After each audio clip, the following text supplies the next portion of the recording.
Bonjour, Marc-André Mercier, conseiller au Récit national maths, sciences, technologies. Donc, nous sommes rendus à notre troisième défi. Donc, le troisième défi, c'est de prendre le robot Edison, de lui faire suivre une ligne. Quelques caractéristiques au niveau de la ligne, si on décide de la dessiner sur une feuille de papier ou un carton, il faut s'assurer que la ligne ait une largeur d'au moins 1,5 cm. En bas de ça, le robot peut faire plusieurs erreurs. Deuxième chose qu'on pourrait faire, si on ne veut pas la tracer avec un crayon, on peut utiliser le tape électrique qu'on retrouve là, pour éviter les courts-circuits qu'on met aux extrémités des fils. Donc, en utilisant ce ruban-là, ben, on va être capable de faire un tracé puis il est déjà de la bonne largeur. Donc, ça peut être plus rapide de tout simplement étendre ce ruban-là sur le sol.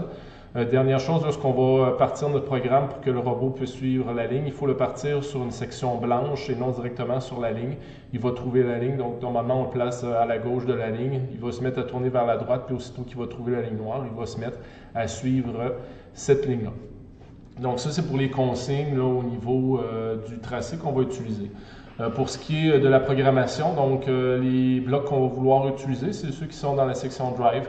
Donc c'est les trois blocs qui sont à la fin ici. Donc je vais les amener les trois sur notre page de programmation. Je vais pouvoir les décrire plus facilement. Donc le premier qu'on a ici, c'est pour faire suivre la ligne pendant un certain nombre de secondes qu'on peut changer. Le deuxième, c'est qu'il va suivre la ligne jusqu'à temps qu'il rencontre un obstacle.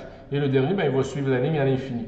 Donc, on pourrait facilement faire déplacer, exemple, le robot jusqu'à ce qu'il rencontre un obstacle. Puis à partir du moment où il rencontre un obstacle, on pourrait lui faire jouer de la musique ou faire allumer les lumières. Donc, selon le choix.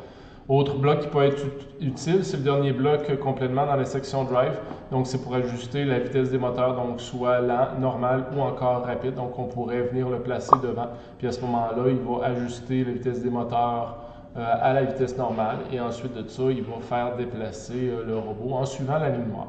Donc, ce sont les codes qu'on peut utiliser. Il existe aussi en téléchargement là, un tapis. Donc, le tapis qu'il y a ici, c'est bon, il existe en version couleur, en version noir et blanc. C'est à faire imprimer sur une page de 24 pouces par 36 pouces. Donc, il faut l'envoyer dans un service spécialisé. Puis, ils disent, si on l'imprime, juste s'assurer de, si on décide de le plastifier, ne pas le plastifier en version glacée, le plastifier en version mat, parce que la version glacée peut amener des problèmes là, pour les lecteurs de lignes noires là, que le robot peut avoir. Donc, placez vos codes, puis amusez-vous bien là, avec votre petit robot là, pour suivre la ligne noire.